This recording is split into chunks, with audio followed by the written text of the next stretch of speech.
I'm ready. Ladies and gentlemen of the media, when this recount started on the first day, you asked me why I'm here and why am I participating and what are my expectations.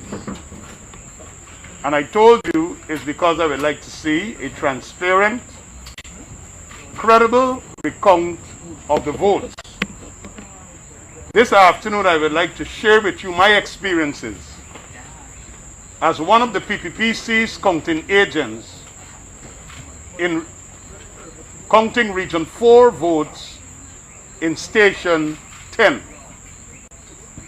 Twice since this recount started, I've had the occasion to bring to senior officials of GECOM that GECOM is deliberately facilitating the APNU in the gathering of information for their election petition. There is an ongoing exercise where every time a box, that is a box of interest, where they know the numbers were inflated by Mr. Mingo, appears in the station, hell breaks loose before you could get the box even counted or starting to count. And then you have the ridiculous, which I call a useless, baseless abuse of process. They then go to the list, and in a lottery-like manner, they start inquiring of serial numbers if the persons voted. I have repeatedly said, if they have objections to someone who they claim migrated or is dead, you don't have to inquire if the person voted.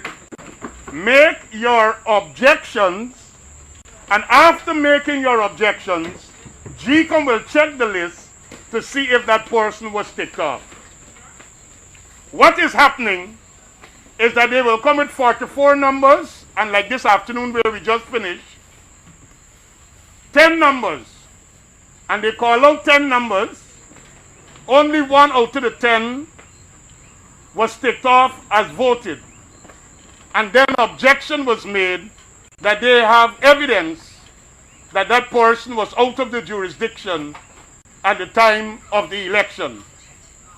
We call upon them to produce the evidence, and no evidence was provided.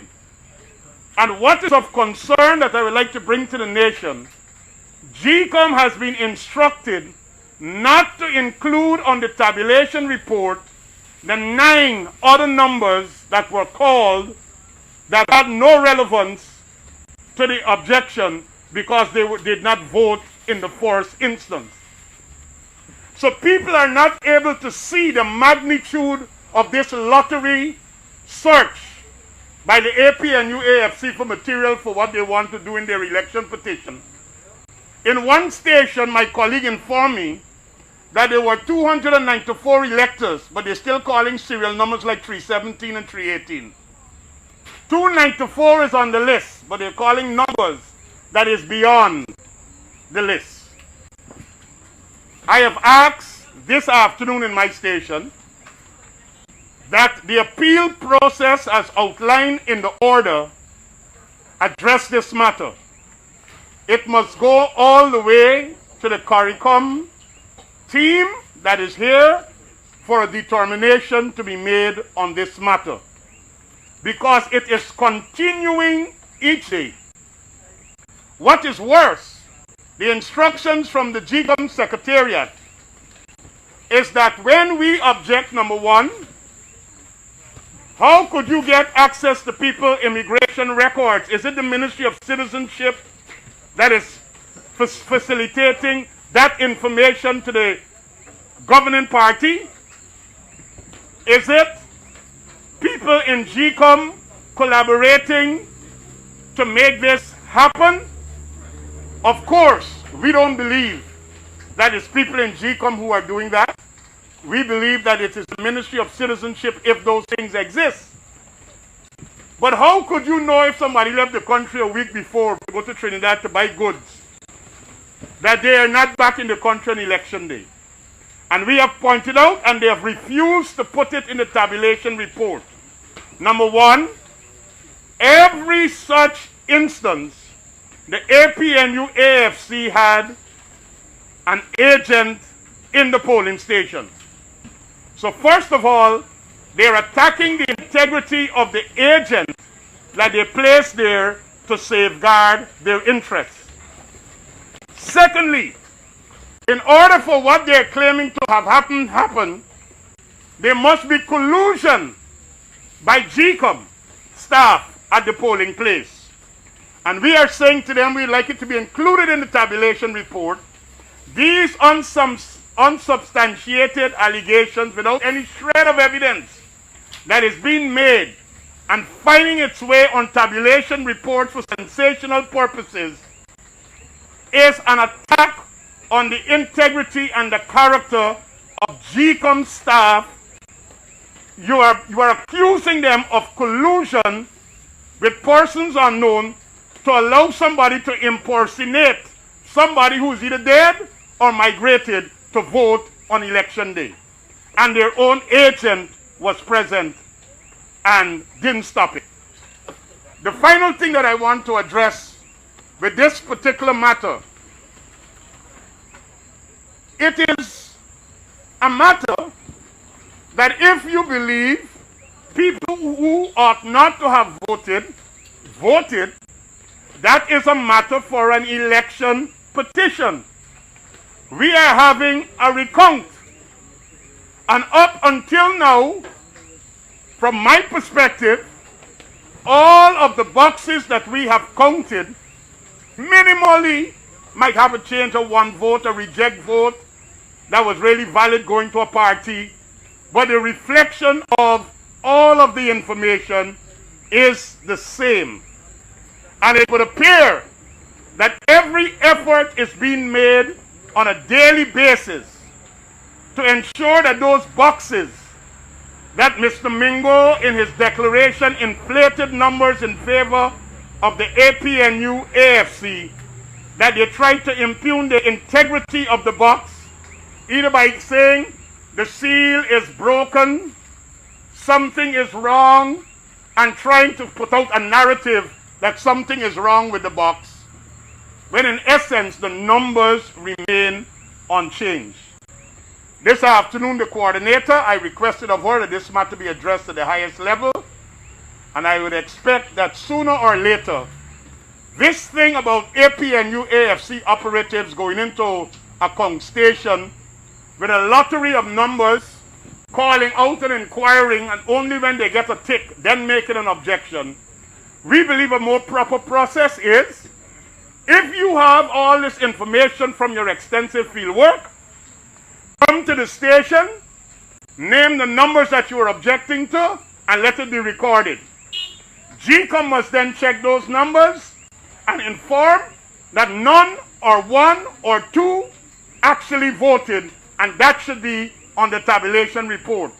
But to allow APNU AFC agents to continue to carry on naming numbers that don't exist, and you don't want that information to be captured on the tabulation report, is tantamount to GECOM facilitating the APNU in this charade and a fact-finding mission for an election petition.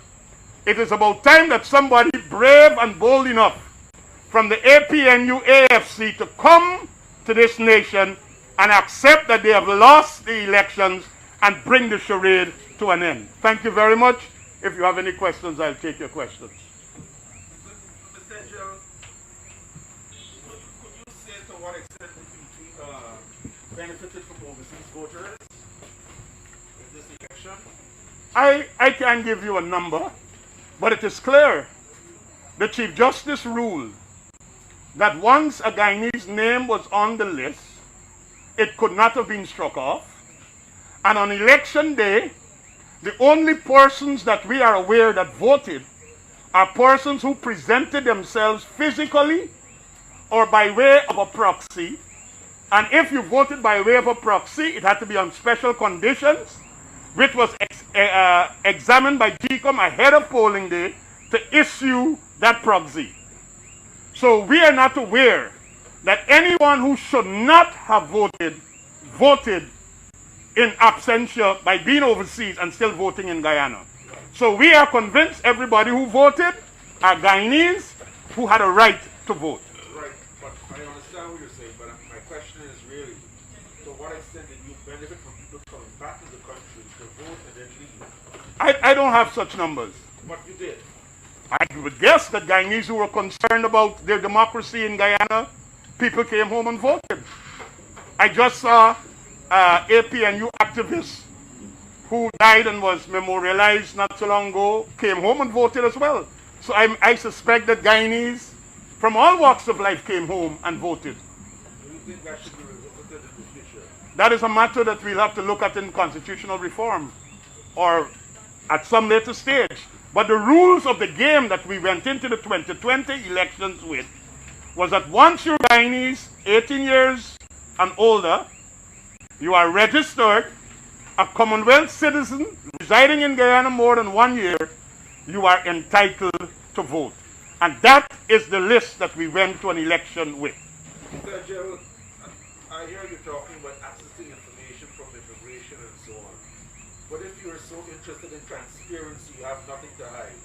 Why not agree in good faith? We are not disagreeing that if the APNU AFC have information that somebody was out of the country and voted, that should not be known. But the recount is not the process of that. There is a place for that.